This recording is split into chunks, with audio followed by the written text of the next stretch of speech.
யானை தன்னோட ஃப்ரெண்டான அச்சுவை விளையாட கூப்பிட வந்திருக்கு. அச்சுவும் அம்மாட்ட சொல்லாமல் யானை கூட ஏறி போயிட்டா. ஒரு பலா மரத்தில் பலாப்பழத்தை பறித்து தர சொல்லி யானைக்கிட்ட கேட்க, அந்த யானையும் பலாப்பழத்தை பறித்து மேலே உட்காந்துட்டு அச்சுகிட்ட கொடுத்துச்சான். அச்சுவும் அதை பங்கு போட்டு 2 பேருமா சாப்பிட்டு நடந்து போகிறாங்களாம். ஒரு குரங்கு சோகமாக உட்காந்துருக்க. என்னன்னு யானை கேட்க, எனக்கு வாழை தொட்டில் இருக்கிற வாழைப்பழம் வேணும், ஓனர் விட மாட்டேங்கிறாருன்னு கேட்க, யானையும் உள்ள பைய போய் வாழைத்தாரையே பிச்சுட்டு வந்துருச்சான். 3 பேருமா உட்காந்து பங்கு போட்டு சாப்பிட்டு நடந்தே போனாங்களாம்.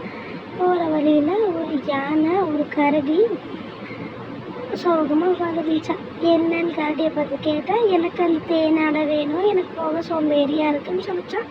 குரங்கு ஏதோ நான் போகிறேன் தாவி தாவி குதிச்சு போய் தேனாடை எடுத்துகிட்டு வந்து கரடிக்கிட்ட கொடுத்துச்சான். கரடியும் நல்லா சாப்பிட்டு முடிக்க எல்லாருமே பேசிக்கிட்டே நடந்தே போனாங்களாம். பெரிய கிரவுண்டில் பால் போட்டு விளையாண்டாங்களாம்.